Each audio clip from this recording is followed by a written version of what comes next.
I'm Alex Artiega. I'm a realtor here in Vero Beach, Florida. And if your goal is to wake up to the sounds of the ocean and feel that warm Florida sun, then you are in the right video. I'm going to give you 10 pros that make it so you know that this is the right decision. I'll go over from everything to taxes, if it's family friendly, the climate, to the cost of living. I'm going to go over 10 things, so just stick along in this video. I did make a cons list if you're interested in checking that one out after the video.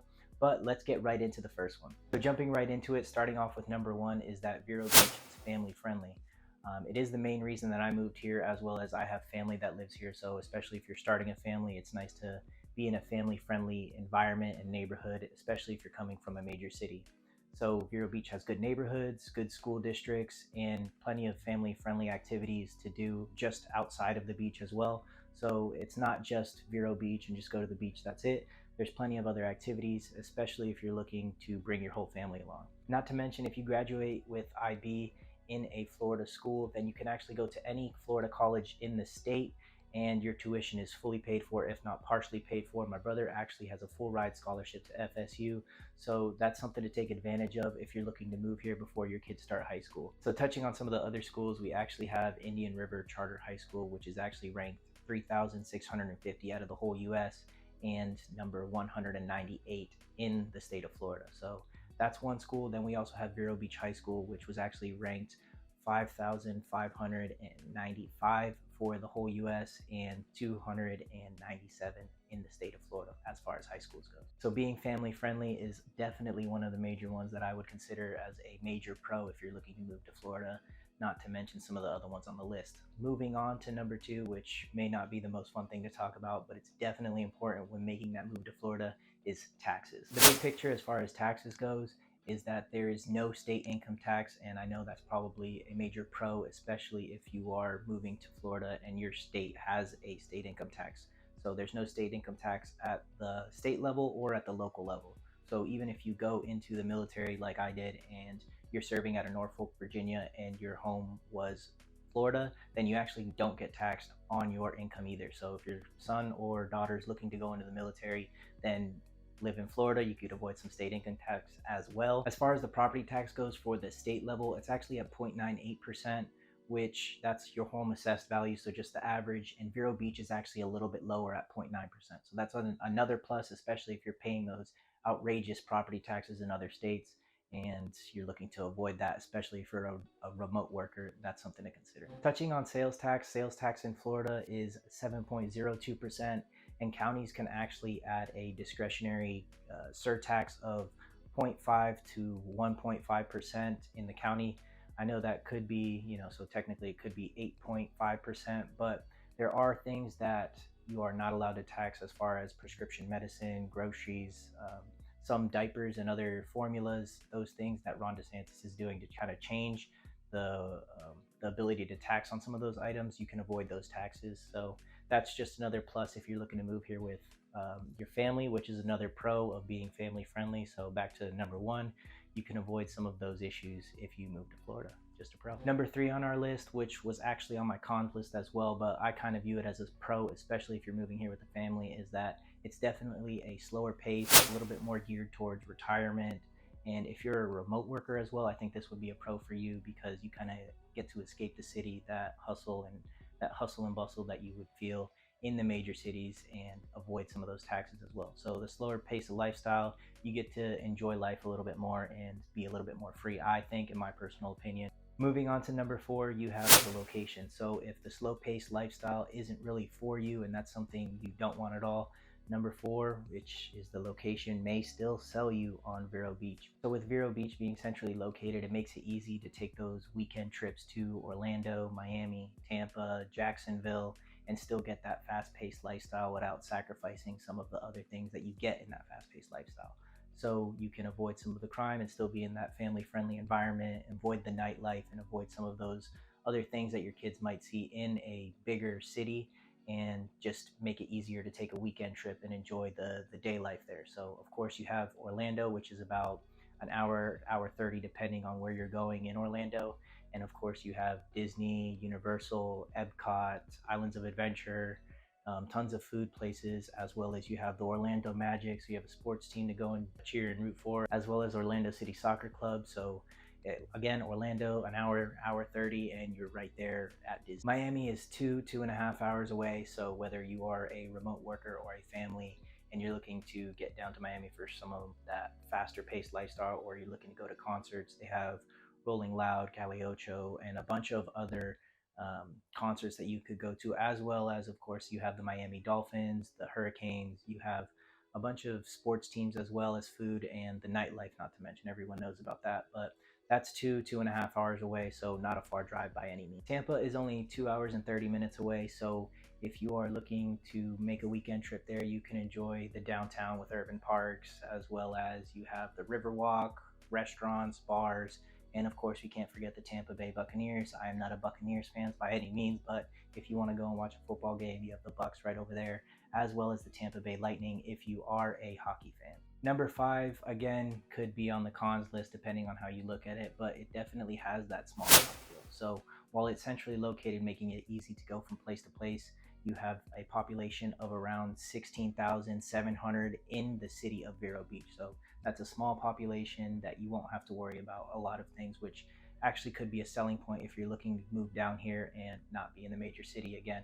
That's something to take advantage of, and just something to note if you're moving here. They do have a downtown. I made a video about the downtown as well, so feel free to check that out and see what the downtown area has to offer, and just enjoy Vero Beach and know that you're moving to a smaller town. The average household income is $92,000 per year with a poverty rate of about 12%.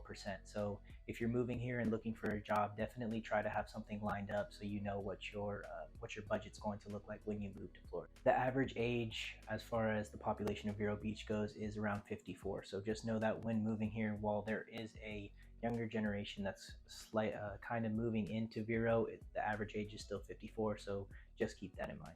Moving on to number six. So you are looking to move to Florida, and of course you're looking to get to that warmer climate, and that is exactly what Vero Beach has to offer. That warm, sunny climate with mild winters, if you even want to call it a winter. You have a couple days of the year where you maybe get a little bit of cold, and that's it. The rest of the time, it's pretty much 70s and sunnies. While summers are a little bit more brutal, they're definitely manageable. And if you're here part time, then you don't really have to worry about it anyways. Just homestead your house and enjoy the Florida climate. But you're looking at around January being in the 70s, February 73s, and then when you get into May, June, July, August, they definitely goes up into the 80s and 90s, but it's the humidity that kind of kills. So just be prepared for that. Look for a spot with a pool for the summer and you'll be perfectly fine. Moving on to number seven, you have the beautiful Florida beaches, and Vero Beach is no exception. You have soft sand, clear water. You're mixing that with the warm climate, and you have an enjoyable place to live, especially if you don't get that often. This is year round here, and whether you are looking to get into boating, jet skiing, paddleboarding, maybe beach volleyball, fishing, Vero Beach has something to offer everyone if you're looking to get into those water activities. While just be prepared in the summer, you're definitely going to want to bring a tent, but it is year round here in Florida. So just be on the lookout, explore different beaches. We have Golden Sands, JC Park, South Beach, the Sebastian in it. I know that says Sebastian, but definitely check that out. It's beautiful there as well. Also Tracking Station Beach, Sexton Beach Plaza, Humiston Park, which I've touched on that in a couple of videos, rated the top 10 for family friendly beaches, but you know that already. Moving on to number 8 on our list, but before we do that, comment below what your favorite pro has been, and if you haven't seen it yet, this may be the pro for you. It's outdoor activities, and my golfers, this may definitely be a major one for you. So in addition to the beaches, there's plenty of hiking, fishing, golfing that you could do, as well as my tennis enthusiasts. There's actually a whole community where you could live and enjoy and be in a tennis club. There's also several parks and preserves that you could go and explore. But for my golfers, if you're looking to move to Florida, check out some of these public golf courses first and see what they have to offer. So some ones that I would recommend is the Vista Plantation Golf Club. It's an 18 par 62 golf course, Arthur Hills designed, PGA and USGA affiliated course. So another one I would check out is Point West, which is one of the newest private golf courses in Vero Beach and is proudly affiliated with Arnold Palmer Golf Management. Founded in 2005 to meet the needs of golfers in Vero Beach and throughout the Treasure Coast. It's an 18-hole pristine golf course with a 10-acre practice facility. So definitely check out Point West, make that a stop if you're looking to move here and golf. Another one I would check out is the Sand Ridge Golf Club, which is actually owned and operated by Indian River County. It offers two championship 18-hole layouts, one being the Dunes course, which opened in April of 1987, and the Lakes, which opened in December of 1992.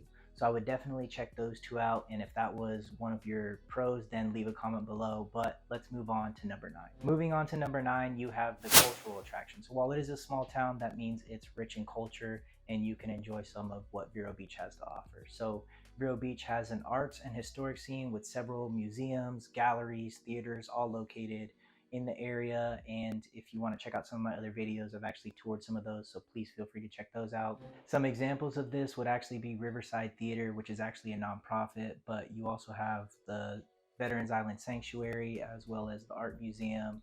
You have historic downtown, Ocean Drive, those places that are rich in history and culture, and you could just enjoy that. Even though it is more of that small town feel, you get to still feel that culture that Vero Beach is known for. Number 10 on our list, last but not least, is going to be the cost of living. While some are going to argue that the cost of living is rising, that's honestly everywhere right now. But relatively speaking, if you're looking to move to other parts of Florida, Vero Beach has a relatively low cost of living. So whether it's housing, transportation, food costs, they're all generally lower in Vero Beach. So Vero Beach and Florida's cost of living is actually 3% lower than the national average. So if you're moving to Vero Beach, that 3% could make a difference, as well as the housing market is a whopping 14% difference. So what is the median home price, you're probably asking? To answer that question, the average price is $398,450, with an average price per square foot being $222. So keep in mind, you're around 10-15 minutes away from the beach, family friendly, close to the beaches, close to the preserves, and enjoying that slower pace of lifestyle. So that's something to keep in mind when moving to Florida. I'll do a whole different cost of living breakdown if you want to dive a little bit deeper into that. But if you've liked this video, please feel free to leave a like. I'm Alex Artiega. I'm a realtor here in Vero Beach, and if you need any help, whether it's relocating, selling, moving here, please feel free to reach out. We have a team of people looking to get you into the right spot in Florida. So don't make the mistake of just going with anyone.